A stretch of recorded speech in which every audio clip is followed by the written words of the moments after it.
का टॉपिक है convulsant plasma therapy. कोविड-19 की अभी तक कोई वैक्सीनेशन नहीं बन पाई है, क्लिनिकल ट्रायल चल रहे हैं और कोई स्पेसिफिक एंटीवायरल ड्रग भी नहीं है, सिर्फ सपोर्टिव मेडिसिन और थेरेपी चल रही है।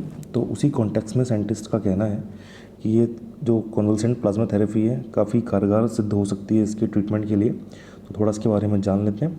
मेरा नाम है डॉक्टर तुषार सक्सेना। चलिए स्टार्ट करते हैं। फ्रेंड्स, कन्वल्सेंट प्लाज्मा थेरेपी को पैसिव इम्यूनाइजेशन भी कहते हैं या पैसिव इम्यूनिटी भी आप इसे कह सकते हैं, क्योंकि प्लाज्मा थेरेपी में प्लाज्मा जो है डोनर से लेके हम इन्फेक्टेड पर्सन के ब्लड में ट्रांसफ्यूज़ करते हैं। तो इसका मतलब उसे बाहर से इम्यूनिटी प्रोवाइड कर रहे हैं, इसलिए इसको हम पैसिव इम्यूनिटी या पैसिव एंटीबॉडी थेरेपी भी कह सकते हैं।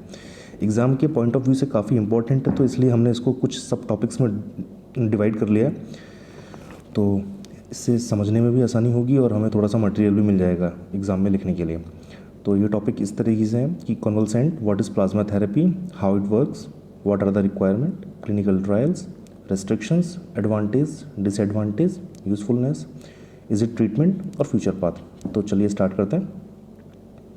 कन्वल्सेंट क्या होता है? A person who is recovered from the disease. कोई भी व्यक्ति अगर किसी बीमारी से फ्री हो जाता है, रिकवर्ड हो जाता है, तो मेडिकल कॉन्टेक्स्ट में इसे हम कन्वल्सेंट बोलेंगे। And what is plasma therapy? तो convalescent plasma has something called neutralising antibody. Plasma of a recovered patient who is known as convalescents contains such kind of specific antibodies that remove the pathogen. Convalescent plasma मतलब जो भी व्यक्ति बीमारी से recover हो गया है उससे हमने ब्लड लिया, उस ब्लड से हमने प्लाज्मा निकाला, तो वो कन्वल्सेंट प्लाज्मा हुआ। उसमें कुछ न्यूट्रलाइजिंग एंटीबॉडीज़ होती हैं। न्यूट्रलाइजिंग एंटीबॉडीज़ इसलिए बोलते हैं क्योंकि स्पेसिफिक पैथोजन के अगेंस्ट काम करती हैं, उस पैथोजन को न्यूट्रलाइज कर देती हैं, उसके इफेक्ट को न्यूट्रलाइज कर देती हैं। ठीक है, इसलिए हमने उसको न्यूट्रलाइजिंग एंटीबॉडीज़ बोला है। तो रिकवर्ड पेशेंट, वही चीज़ इसमें लिखा हुआ है कि स्पेसिफिक एंटीबॉडीज़ होती हैं जो उस पैथोजन को रिमूव कर देती हैं या किल कर देती हैं। हाउ इट वर्क्स, इसका फंक्शनैलिटी कैसे काम करता है? When the plasma of a recovered patient transfuse to the diseased patient. जब किसी रिकवर्ड पेशेंट का ब्लड से हमने प्लाज्मा निकाल कर उसको हम ट्रांसफ्यूज़ करते हैं किसी ऐसे पर्सन में जो ऑलरेडी उस बीमारी से ग्रसित है, तब क्या होता है? तब टेक्निकली वायरस रुक जाता है। ठीक है ना, तो technically stop the virus from combining with the cell surface receptor. तो उस प्लाज्मा में जो एंटीबॉडी होती हैं उस वायरस को स्टॉप कर देती हैं सेल सरफेस रिसेप्टर, जो हमारी बॉडी में जो पर्टिकुलर सेल्स होती हैं जिन पे वायरस अटैक करता है। जो रिसेप्टर्स होते हैं मतलब जिन पे वायरस अटैक करता है, वो सेल वायरस को रिसीव करती हैं।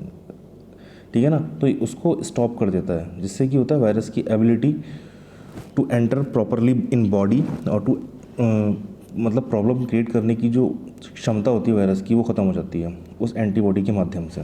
ठीक है ना, और दस स्टॉप डिजीज़ प्रोग्रेशन। इस तरीके से डिजीज़ का जो बढ़ना है, आगे बढ़ना, वो ख़त्म हो जाता है। तो हम इस डायग्राम के हिसाब से देख लेते हैं। जो रेड कलर का पर्सन है ये कोविड-19 पेशेंट है। ठीक है, ये रिकवर हुआ, इससे हमने ब्लड ड्रॉ किया, उस ब्लड से हमने न्यूट्रलाइजिंग एंटीबॉडीज़ बनाई। ठीक है ना, उसको हमने सीरम फॉर्म में, इंजेक्टेबल फॉर्म में प्रिपेयर किया। उसके बाद इसे हम 2 लोगों को दे सकते हैं। ठीक है ना, एक ही जो ब्लैक कलर का पर्सन है इसके नीचे लिखा हुआ है कोविड-19 एक्सपोजर, और एक ही प्रॉपर कोविड-19 पेशेंट है। तो ये जो सीरम यानी वायरस न्यूट्रलाइजिंग एंटीबॉडीज़ है, ये हम दोनों को दे सकते हैं। ठीक है ना, जो उसे भी दे सकते हैं जिसको कोविड-19 एक्सपोजर हुआ है, और जो प्रॉपर पेशेंट है उसे भी दे सकते हैं। ठीक है ना, जो पेशेंट है उसमें ये थेरेपी की तरह काम करेगा, और जिन्हें कोविड-19 एक्सपोजर हुआ है उसमें ये प्रोफाइलैक्टिक मेजर है, मतलब आगे और प्रॉब्लम ना हो, वो बीमारी उसको और आगे उसके लिए घातक ना बन जाए। इसे ऐसे समझ सकते हैं, किसी फैमिली में कोई पर्सन कोरोना वायरस पेशेंट है। ठीक है ना, तो जाहिर सी बात है, क्योंकि ये कॉन्टेजियस डिजीज़ है कोरोना वायरस, तो पर्सन एक इन्फेक्टेड है लेकिन वो फैमिली में रह रहा था। ठीक है, तो बिना और लोगों को पता चले, विदाउट एनी हिस्ट्री, ठीक है ना, बाकी के लोग भी सस्पेक्टेड पेशेंट हुए, यानी उनको भी कोविड-19 का एक्सपोजर हुआ है, बट वो सिम्टम शो नहीं कर रहे, तो वो फ्यूचर पेशेंट हो सकते हैं। तो ये जो ब्लैक कलर का डायग्राम है ये डिनोट कर रहा है ताकि ये जो है ये पर्सन, ये आगे वाले पर्सन यानी पेशेंट में कन्वर्ट ना हो जाए। तो इसलिए प्रोफाइलैक्टिक मेजर के तौर पर इन्हें भी दिया जा सकता है, और इन्हें तो एज ए थेरेपी दिया ही जा सकता है। ठीक है, तो हम आगे देखते हैं क्या क्या रिक्वायरमेंट होती हैं।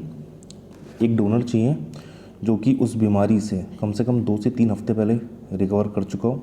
ए donor who has been recovered as from the disease for at least 2 to 3 weeks ago and who can donate the blood। ठीक है, so that the plasma containing antibodies can be extracted and used for further clinical trial. हमें एक donor चाहिए जो उस बीमारी से मुक्त हो चुका हो, ताकि उसके शरीर से हम ब्लड डोनेट उसके शरीर से हम ब्लड निकाल सकें और उस ब्लड में से हम प्लाज्मा निकाल सकें। उस प्लाज्मा में एंटीबॉडीज़ होंगी, है ना, और उनको आगे फ्यूचर फर्दर क्लिनिकल ट्रायल के लिए हम भेज सकते हैं। डोनर की एज 18 ईयर से 55 ईयर के बीच में होनी चाहिए, ठीक है। उसके बाद हम इसको वापस ट्रायल्स के लिए भेजते हैं लेबोरेटरी में। Plasma taken from the donor send to the laboratory for further clinical trial. ये भी बहुत ज़रूरी है ट्रायल के लिए, इसलिए भेजते हैं ताकि हम ये पता कर सकें कि प्रॉपरली वो उस डिजीज़ से फ्री हो चुका है नहीं है, क्योंकि कभी कभी डिजीज़ का वापस इन्फेक्शन भी बॉडी के अंदर आ जाता है 2 या 3 हफ्ते के बाद। तो ये चीज़ चेक करना बहुत ज़रूरी है कि ऑलरेडी कोई और इन्फेक्शन तो नहीं है। उसको फर्दर HIV इन्फेक्शन के लिए हम जांचते हैं, ठीक है, और देखते हैं कि हेपेटाइटिस B या C से ग्रसित तो नहीं है वो व्यक्ति। उसके बाद ही अगर वो इन सब सारे पैरामीटर्स पे खरा उतरता है, तभी उसका जो प्लाज्मा है वो यूज़ किया जा सकता है, ठीक है। अब इसमें क्या क्या रिस्ट्रिक्शंस हैं, हम ज़रा इसको देख लेते हैं। सबसे पहले हमें एक चीज़ समझने की ज़रूरत है कि this is not the substitute of vaccination. हालांकि काफ़ी स्टेट्स में इस पर ट्रायल चल रहे हैं और काफ़ी भी बहुत ही ज़्यादा पॉजिटिव रिजल्ट्स आए। इसका मतलब ये नहीं कि यही इसका उपचार है कोविड-19 का। तो this is not the substitute of the vaccination, ठीक है। वैक्सीनेशन का अपना प्रॉपर एक काम है, वो वैक्सीन ही करेगी, है ना। This is not the specific treatment of this disease. ये स्पेसिफिक ट्रीटमेंट भी नहीं है, ठीक है। और ये सिर्फ एक मोनोथेरेपी के तौर पे इस्तेमाल भी नहीं किया जा सकता, ये इसका रेस्ट्रिक्शन है। ऐसा नहीं है कि कोई कोविड-19 का सीवियरली क्रिटिकली इल पेशेंट है और उसको खाली आपने प्लाज्मा थेरेपी दे दी तो वो सही हो जाएगा। This is not a monotherapy, it has to be combined with the clinical manifestation while applying other antiviral और मेंटेनेंस थेरेपी। ये जो बाकी के क्लिनिकल मैनिफेस्टेशन मतलब अदर जो एंटीवायरल ड्रग उसके चल रहे हैं और जो भी मेंटेनेंस थेरेपी चल रहे हैं, उसके साथ में एक एज अ सपोर्टिव थेरेपी हम इसको यूज़ कर सकते हैं, ठीक है ना।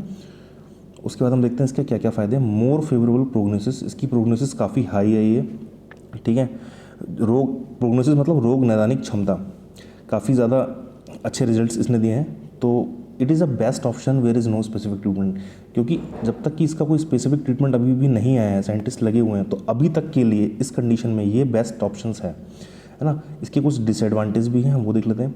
कभी कभी क्या होता है, कुछ अनसर्टेन रिजेक्शंस भी आ जाते हैं, ठीक है। कुछ एलर्जिक रिएक्शंस भी होते हैं जब बॉडी में प्लाज्मा ट्रांसफ्यूज किया जाता है, तो कभी कभी जो पेशेंट्स की बॉडी है वो एक्सेप्ट नहीं करती है, कुछ एलर्जिक रिएक्शन शो करती है। उससे कभी कभी क्या होता है, एक्यूट रेस्पिरेटरी सिंड्रोम भी हो जाता है, और बहुत ही रेयर केस में, बट समटाइम ऐसे रिपोर्टेड हैं, कभी कभी मल्टी ऑर्गन फेल्यूर भी हो जाता है ना। ये बहुत बड़ा रिस्क है इसके साथ में।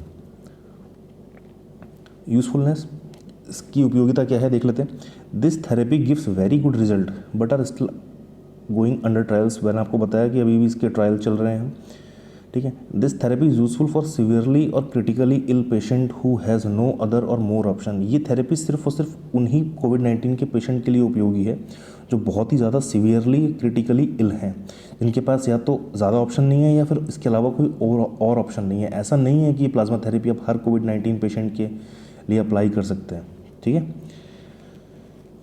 तो क्या ये ट्रीटमेंट है, इसको ट्रीटमेंट कहा जा सकता है? जैसे कि मैंने आपको भी थोड़ी देर पहले बताया था कि ये ट्रीटमेंट नहीं है, जस्ट अ थेरेपी, सिर्फ एक थेरेपी है, ठीक है, जो ट्रायल में चल रही है। And it can be used until specific vaccine और antiviral drugs does not come in the market. ये तभी तक इस्तेमाल में किया जा सकता है जब तक ये तभी तक इस्तेमाल में किया जा सकता है जब तक कि कोई स्पेसिफिक वैक्सीन, इसकी जो कोरोना वायरस की है वैक्सीन जब तक मार्केट में नहीं आ जाती, या कोई स्पेसिफिक एंटीवायरल ड्रग जो है मार्केट में नहीं आ जाता, तब तक फॉर सेफ्टी मेज़र आप या प्रोफाइलेटिक मेज़र आप कह सकते हैं इसको, ठीक है ना। तभी तक इसको यूज़ कर सकते हैं, ठीक है। आगे हमारा इसके और क्या क्या चांस है इस प्लाज्मा थेरेपी के, आगे हम इससे क्या कर सकते हैं, तो एक इसका फ्यूचर पाथ हम देख लेते हैं, भविष्य में क्या किया जा सकता है।